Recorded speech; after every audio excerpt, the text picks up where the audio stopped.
Eu estava tendo algumas ideias sobre as formas de pagamento e por que não usar Bluetooth, que já é uma tecnologia há muito tempo já desenvolvida e está presente na grande maioria dos celulares, e, vamos dizer assim, tirar da jogada as operadoras de telefonia, porque com o Bluetooth você comunicaria os celulares com o computador dos lojistas e aí usar os web services fornecidos pelas operadoras de cartão de crédito ou até mesmo das operadoras financeiras, como os bancos, e aí usa criptografia, usa todas as tecnologias de segurança, né?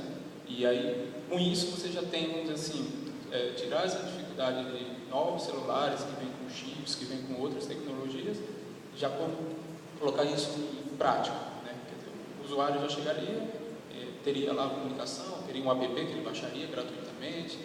Então, isso é viável, existem princípios legais, já teve alguma tentativa de uma empresa usar esse caminho? É isso que eu gostaria de saber. Bom, com relação nós não temos nenhum grande player testando um meio de pagamento usando Bluetooth. Com relação à exclusão da operadora, eu diria que é praticamente impossível no momento atual, principalmente falando de Brasil, né, porque, enfim, o cliente é da operadora, né, então a operadora ela bate muito forte, ela tem também a Anatel que regulamenta, enfim, o mercado. Então, acho que a exclusão da operadora no processo do mobile payment não deve acontecer, né? Então, a maioria dos cases que nós temos aí, sempre as operadoras elas estão presentes. E tem muita questão da receita, né? Da divisão da receita, que elas elas participam, enfim, nessa divisão. Oi, eu sou o Walter, aqui de Porto Alegre. Minha pergunta vai para o Ruben e é referente às interfaces de dispositivos móveis. A gente vê que a Microsoft está seguindo uma linha de interfaces mais homogêneas, onde o usuário tem facilidade de reconhecer entre aplicativos a forma de utilizá-los. E a Apple tem uma linha mais de metáforas, como tu demonstraste agora do iBooks. O que é mais benéfico para o usuário? Qual é a linha que poderia sobressair? É uma boa pergunta. A minha resposta seria: vamos ver o que é predominante na plataforma em questão, né? O problema é se nós tivermos que desenvolver um aplicativo para 3 plataformas. Qual que nós vamos optar? Nós vamos fazer uma em tijolinhos, Metro para Windows, outra com uma metáfora de livro para Apple e para Android uma terceira opção, né? Então é difícil responder a pergunta, não tem uma resposta só. Talvez o melhor seja, tem que estudar a aplicação. Um exemplo, se nós formos fazer um álbum de fotos, que é o exemplo que eu tinha dado antes, ou melhor ainda, um aplicativo de desenho, provavelmente o melhor vai ser a metáfora para qualquer plataforma, porque aí eu vou tornar o usuário familiar com aquilo que ele já conhece.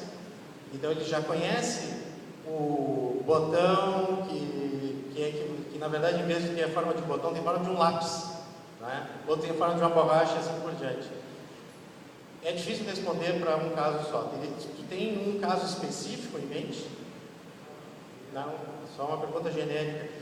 Tem que acompanhar o mercado. A Microsoft, de fato, investiu pesado na unificação do design e continua investindo. Tá? Mas eu acredito que os aplicativos não vão necessariamente seguir os padrões que a Microsoft dita, né? Vamos ver, ainda é cedo. O Windows Phone 7.5 está há pouco tempo, né? Não sei se foi uma resposta satisfatória, mas é o que eu consigo dar, tá? Ver caso a caso talvez seja o ideal. Ruben, aqui não. Uma dúvida, quando tu fala, aproveitando até esse gancho, seria vantagem hoje focar em estudar 3 plataformas diferentes?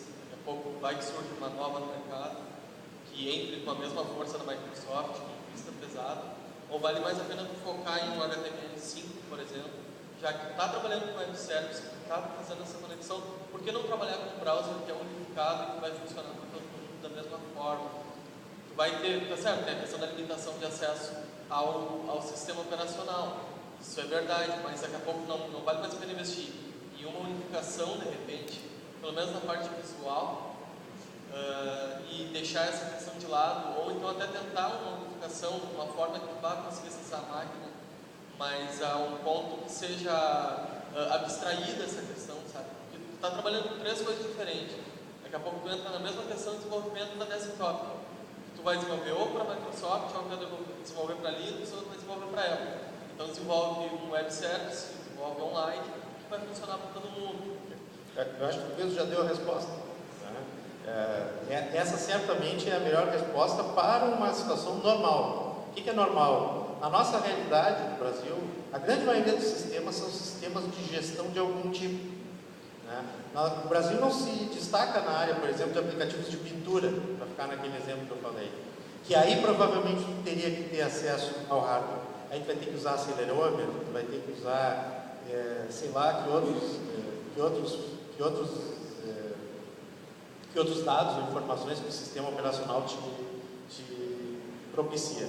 Mas mesmo assim, eu vejo que há uma certa tendência das empresas começarem com a abordagem nativa, o que é extremamente custoso e é totalmente independente de plataforma. Amanhã depois o Windows muda o quadro de mercado, pronto, a gente está todo mundo correndo atrás do nativo Windows, enquanto no HTML5, ou baseado em web services, ou mesmo uma aplicação web transformada em aplicação dentro do sistema operacional, tem como fazer isso, tem todas as vantagens e poucas desvantagens. As desvantagens são essencialmente essas que tu falou, não tem acesso direto ao hardware, mas em geral nós não precisamos disso, e é por isso que isso tem se popularizado rapidamente.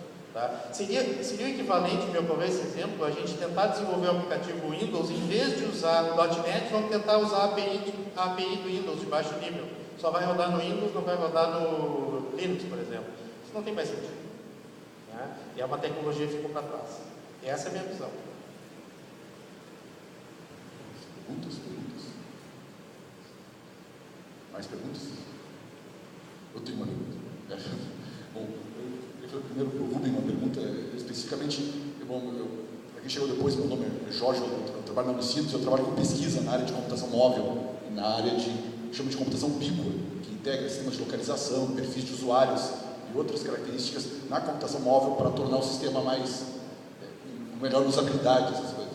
E dos focos de pesquisa, que cada vez mais estão surgindo, e eu tenho investido bastante nisso, é tentar detectar o perfil do usuário. Como perfil, tentar aprender as suas características do usuário através do uso diário dos dispositivos móveis. Porque hoje está usando um dispositivo, amanhã está usando outro troca de tecnologia, ou usa um tablet, ou usa um smartphone, mas a pessoa é a mesma, e ela vai tendo uma série de características, e na medida que ela vai usando, a tendência é que se houvesse uma tecnologia que pudesse fazer isso, as informações estão sendo guardadas, e no futuro essas informações pudessem ser consultadas, e o sistema se tornar adaptável, independente de trocar dispositivo móvel. Porque, por exemplo, quando eu troco hoje um dispositivo móvel, eu gostaria que toda a minha história de uso, ainda que possa ser recente, mas poderia ser de anos, fosse guardada. Não só uma agenda, mas toda a minha história de uso, as coisas que eu fiz.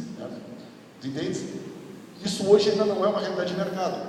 Por quê? Porque nós estamos tentando resolver questões básicas. Mas eu estou falando no futuro, realmente. Por isso que a pesquisa trabalha assim. Ela mira 10, 20 anos e faz as perguntas para tentar responder no futuro.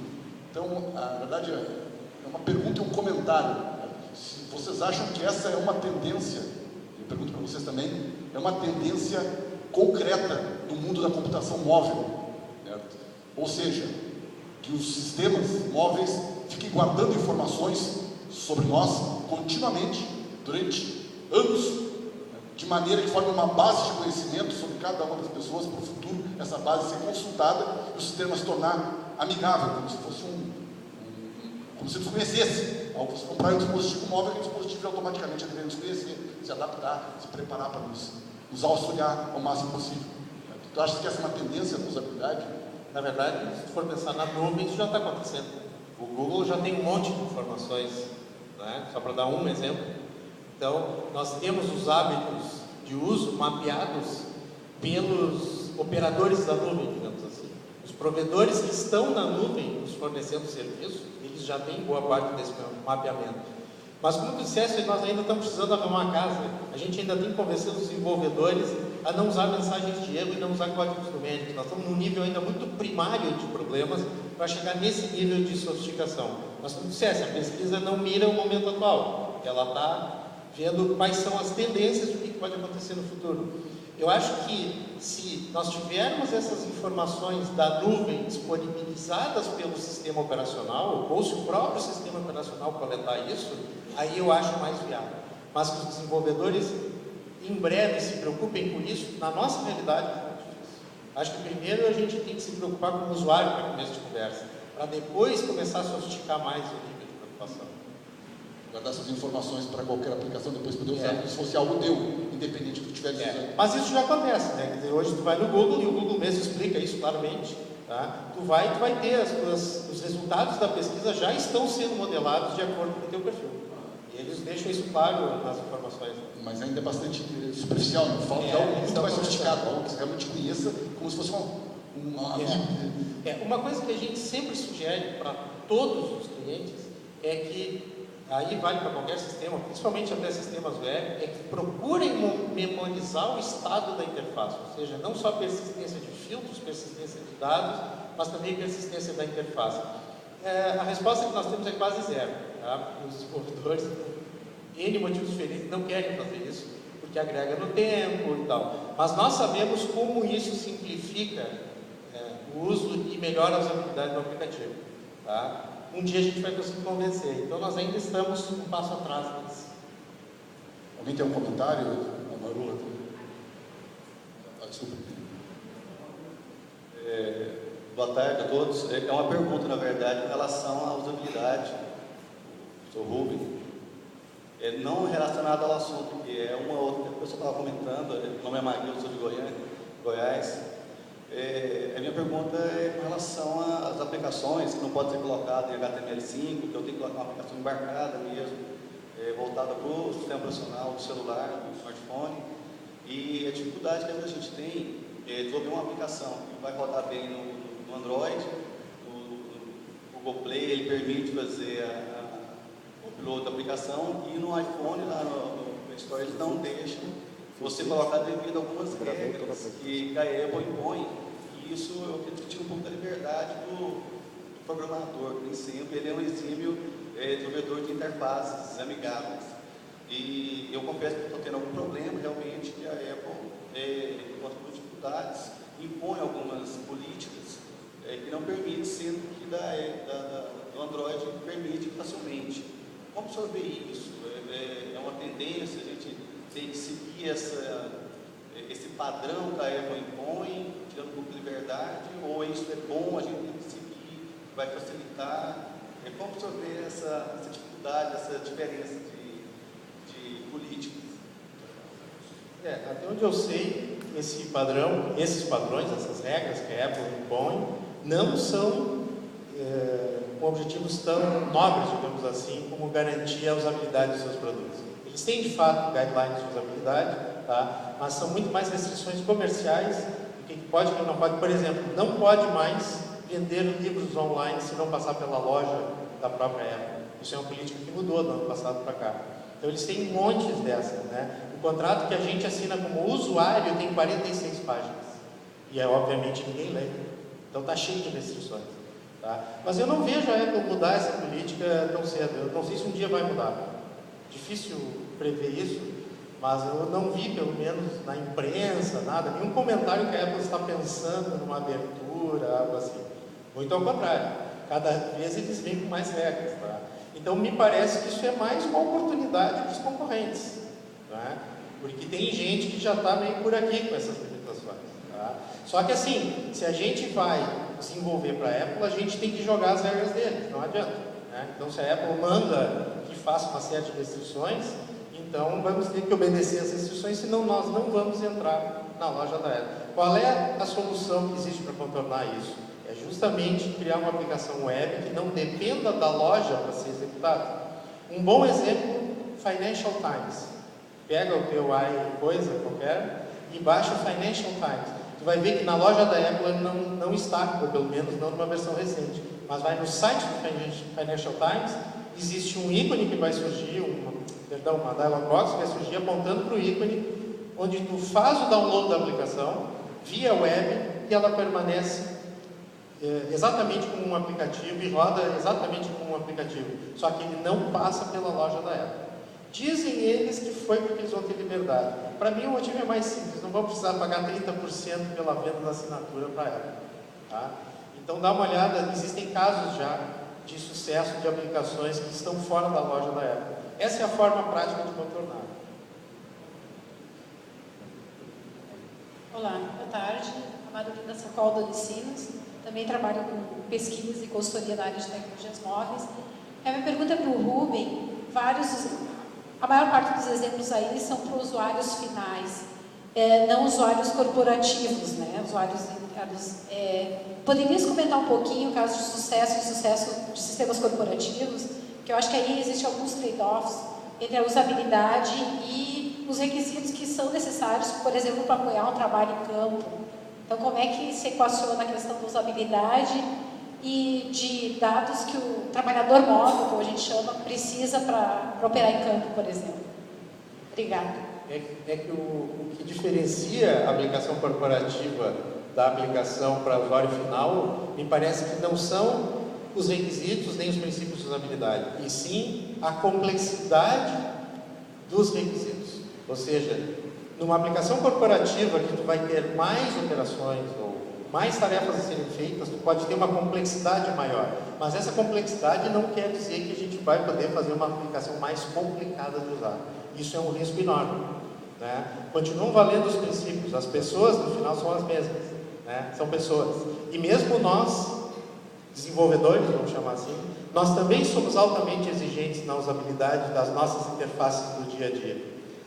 É uma brincadeira que eu faço com o pessoal. Como é que a gente se esquece disso? A gente passa a nossa sala, entra no escritório e esquece que nós também somos usuários extremamente exigentes em termos de usabilidade. A gente reclama quando o botão de ligar o vidro do carro não está na posição que estava no carro anterior. Né? Só para dar um exemplo que acontece com alguma frequência. Tá? Então, as pessoas são as mesmas. O que eu acho é que a complexidade, de fato, pode ser diferente. Mas isso não quer dizer, por exemplo, que eu possa começar a exigir preenchimento de formulários ou confirmação de senha, como estava no caso da Saraiva, e isso possa ter sucesso no ambiente corporativo. Acho difícil.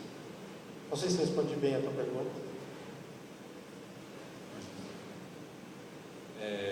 Uma pergunta para o Rubem. Bem, meu nome é Marcelo, eu trabalho com desenvolvimento de software, fábrica de software. Você acredita que, com relação a perfil de profissionais, você acredita que pode existir uma segmentação, que já existe em algumas agências digitais, de um desenvolvedor só de interface, um desenvolvedor só de front-end, ou seja, tirando a camada de lógica do negócio? Pode ser uma tendência ou um diferencial? Me diz onde eles estão, que nós já temos clientes onde colocar eles. Porque certamente pode acontecer, já está acontecendo, como tu mesmo disse, tem agências digitais que têm desenvolvedores especializados. E acho que é uma tendência. Pena que nós não temos um grande número deles, porque o mercado sofre muito com a falta desse profissional, que em geral não está preparado. Né? Eu vejo casos aí do pessoal, DBAs, que em geral não tem uma preocupação maior com aspectos de usabilidade, né? Porque eles trabalham num mundo muito complexo, com problemas de outro nível, né? Mas um DBA colocado para a interface do usuário, em geral, não seria o ideal, o perfil ideal, né? Tá? E vice-versa, quer dizer, pegar um cara que tem muito gosto pela área de usabilidade, de interface do usuário, não sei se ele vai dar um bom DBA. Então, certamente existem segmentos e perfis. Eu vejo, sim, como bem possível o surgimento de uma categoria, ou uma subcategoria que tu está falando. Tomara que venham bastante desses. Pergunta mais? Tem uma outra pergunta para a Alessandra, especialmente relacionada com outra área de estudo que eu trabalho bastante, que era com comércio bico, que é o uso não só de pagamento, mas uso também de informações de ambientes para tentar alavancar negócios entre pessoas. Eu não consigo entender, sabe? Eu também compartilho uma dúvida e a gente pode comentar a respeito disso. Eu não consigo entender por que nós ainda sempre trabalhamos para a parte do pagamento, certo? Que é algo básico. O pagamento é quando o negócio foi fechado. Certo? Vamos fazer o negócio, vamos, te pago, pronto. Então, me entrego, comprei. É o final da negociação. Por que existe tão pouco investimento, ou tão pouco tecnologia e suporte para as etapas anteriores de negócio? Que é, ou seja, alavancar o negócio em si. Não só pagar já aconteceu o negócio. E parece que a grande oportunidade não está em pagar, está em fazer o negócio acontecer. O pagamento é porque já aconteceu. Isso é a área que chama de comércio público. Por exemplo, numa feira como essa, por que as pessoas quando vêm não podem entrar, pegar o seu dispositivo móvel, baixar um aplicativo, colocar os seus interesses, os seus negócios, e os negócios serem realizados de forma automática, pelo menos na medida do possível, serem induzidos? Por exemplo, talvez aqui nesse auditório tem pessoas que têm interesse em prestar consultoria numa área e outras estejam precisando dessa consultoria. Então, você não tem como saber isso, porque não tem um sistema automático que olha lá, quero prestar consultoria na área de usabilidade, eu estou procurando um consultor na área de usabilidade, coloca em contato com vocês, estão aqui mesmo, certo? Por que isso não podia nascer? Porque eu não entendo que demora tanto para isso acontecer, porque isso é uma área que já se pesquisa há muitos anos, tentar usar informações de contexto para alavancar negócios. E aí, adiante, fazer o mobile payment, alavancar o negócio antes, baseado em perfis, baseado em oportunidades. Não sei se você já disse alguma coisa, ou se tu acha que esse é um negócio, ou por que está demorando tanto para isso acontecer, e agora o Rubinho falou que na SEMT já tinha algo assim, eu não sabia. Então, por favor, se não estiver.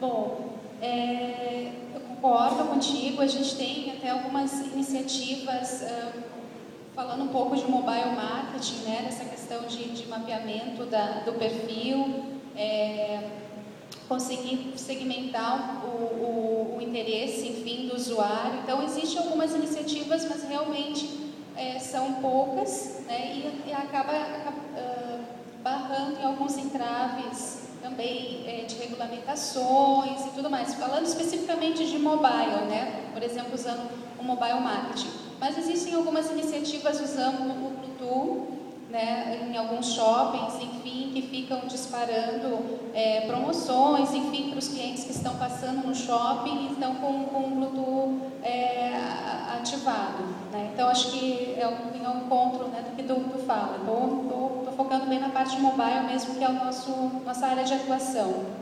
Então, existem algumas iniciativas, sim, mas realmente é muito inexpressivo ainda. Tem a questão do mobile marketing, que é para focar e segmentar um pouco mais o perfil do usuário, mas ainda ele está engatinhando aqui no Brasil. Talvez não tenha ainda muito recurso envolvido, que seja interessante para fazer um investimento que possa... Mas é interessante, esse aplicativo estava no CEBIT.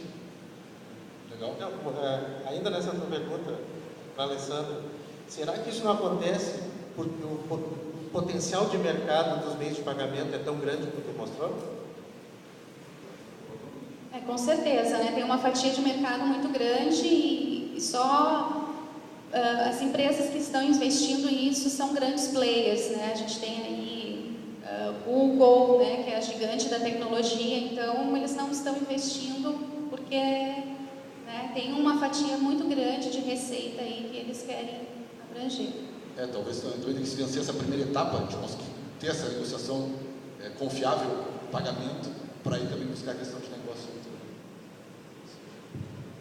Mais perguntas, comentários?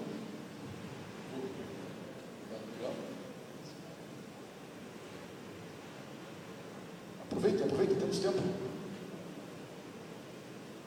Eu falei que às 4, uns 15 minutos. Outra pergunta aí para o Ben, explorando um pouquinho mais essa questão da padronização de interface para dispositivos móveis. Tirando esse aspecto de facilidade para o desenvolvedor trabalhar numa interface HTML5, mais na visão do usuário, né? Como você colocou, esquecer um pouco aí o lado do desenvolvedor. Você acha que a nível de experiência para o usuário, a gente vai conseguir o mesmo resultado com uma interface baseada em HTML5, baseada em browser, do que uma interface nativa de uma aplicação mobile? Pelo que eu tenho visto no Brasil, sim. Porque, como eu estava comentando há pouco, o nosso problema ainda está mais embaixo. Tá? Certamente o potencial de compatibilidade com padrões de usabilidade propostos nas plataformas individuais é maior quando tem uma aplicação nativa.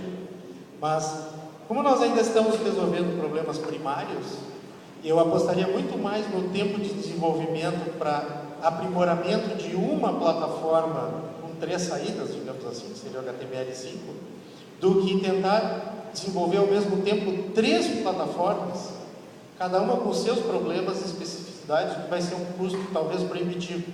Então, eu trocaria alegremente uma coisa pela outra. Eu trocaria digamos assim, a perfeição de adequação visual ou de usabilidade por uma melhoria global nos padrões aplicativos. É isso que eu quero dizer. Porque senão o custo disso se torna inviável. Né? Pode acontecer, mas tem que ser algo muito especial, com um investimento bastante significativo para que se pague isso. Porque a gente acredita que teriam dificuldade de browser hoje, essa pequena briga de browsers aí do desktop migra aí, ou seja, diferenças do Safari, do Internet Explorer, você acha que isso é insignificante? Acho secundário em relação ao, eu disse, nós temos problemas antes desse. Esses problemas existem, mas são secundários. Assim como essas variações, né? Olha os widgets, a biblioteca de widgets nativos do iOS é diferente no Android, etc. Claro que é, mas não é aí que está o maior problema. O maior problema está no fluxo da informação. O maior problema, na verdade, é fazer primeiro que as aplicações funcionem. Esse tem sido o problema número 1. Né? É muito fácil quebrar uma aplicação nacional. Assim, vai lá, faz 3 coisas diferentes do que o desenvolvedor pensou, na terceira o aplicativo vai para o espaço. Muito comum. Essa versão nova da Saraiva, por exemplo, eu baixei no iPad, agora essa semana para testar, 3 vezes deu pau no mesmo lugar. Quer dizer, os caras não estão nem fazendo o teste básico. Então, como eu disse, os problemas ainda são mais primitivos do que sofisticações de detalhes. Quer dizer, depois que a gente arrumar a casa, aí talvez seja a hora de pensar nisso. Aqui de novo, aproveitando a questão do HTML5 ainda, não existe hoje nenhum projeto corrente com algum, sei lá, algum framework HTML5 ou até uma integração HTML5 CSS3 onde tu tenha como manter uma interface mais próxima de um ou de outro sistema operacional, justamente para tentar compensar essa falta que tu tem hoje de ser ligado ao aparelho. E também se não existe nenhum projeto hoje que alguém esteja estudando uma forma de unificar esse desenvolvimento, nem que seja deixando o mais baixo nível para uma segunda forma, algum JavaScript, alguma coisa, algum Ajax, que vá consultar a tua biblioteca para o iOS, a tua biblioteca para o teu Android, a tua biblioteca para o teu Windows Live, só para buscar o dado final, tu precisa de ter acesso para ligar para a câmera, para trazer algum recurso assim. Porque o HTML5 está vindo com bastante recurso e o mobile está focado no HTML5. O desktop, hoje tu não tem um HTML5 tão forte quanto está o mobile. Então eu não sei se daqui a pouco não seria uma boa forma de tu compensar a falta do mercado que tem os caras especializados em interface para mobile, usando o HTML5 como foco, para compensar isso daí de alguma forma. Existem vários frameworks, não é um nem dois. Isso que tu falou, existem vários. Tá? E alguns nomes que eu me lembro assim, de cabeça, Corona, por exemplo. Tá? Só que tem alguns com saída nativa, tem alguns com saída HTML5, e tem outros padrões intermediários ou híbridos. Tá? E existe também um projeto chamado Maqueta, Maquete, um A no final e um T só, se eu me lembro. Ou, não é um T só, é Q sem U. Bom, enfim, é Maqueta, que é uma plataforma de desenvolvimento WYSIWYG para HTML5. Ela gera aplicações HTML5 com uma interface WYSIWYG via web. Então, tem muita coisa assim já acontecendo nisso, porque muitas empresas que fazem desenvolvimento de baixo nível perceberam esse movimento e estão se posicionando para entrar no mercado. Outro é a Sencha, né? A Sencha tem uma série de frameworks muito fortes para várias plataformas. Mas aí eu tenho visto muito o pessoal rejeitar o framework, porque eu fico dependendo daquele fornecedor, eu já tive uma má experiência com o Delphi, aí vem uma história triste e tal. Acontece que, se tentar fazer nativo, é quase certo que, a não ser que a pessoa realmente tenha uma aptidão enorme para trabalhar em nível muito baixo, é quase certo que vai ter problemas mais do sucesso. E é o que a gente tem visto na prática, inclusive alguns projetos abandonados na metade, porque os caras não conseguiram nem passar do básico.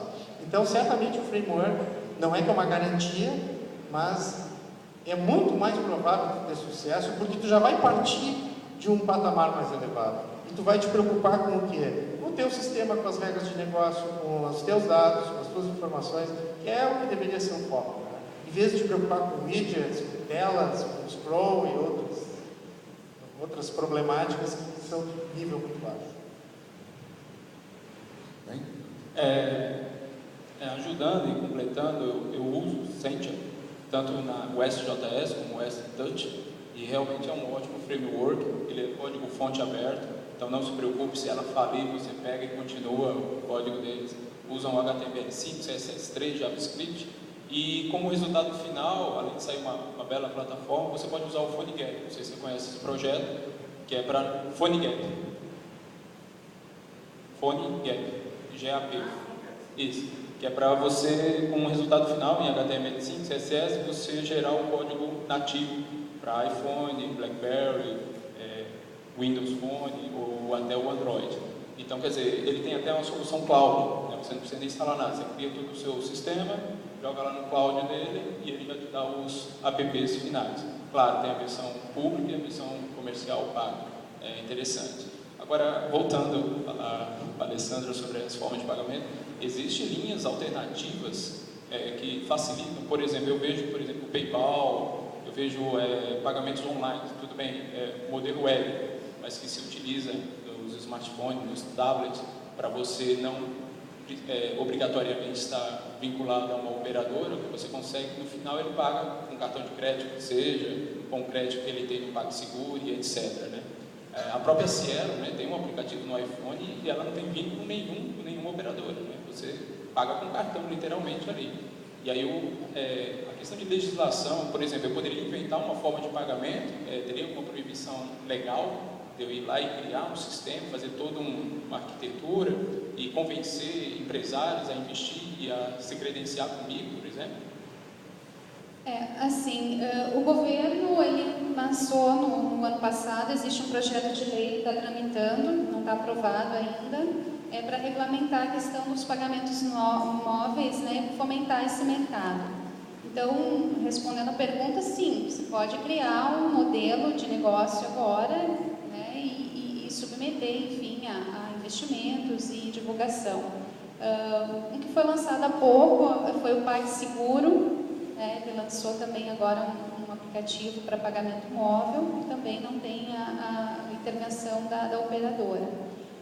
Mas, assim, a operadora está de olho, né, nisso, então, em breve ela deve se posicionar também por essa questão, porque, de alguma forma, o cliente é da operadora, né, embora ele está usando um equipamento, enfim, está vinculado à operadora. Então, essa questão ainda está em aberto. Tá? Bem, mais perguntas?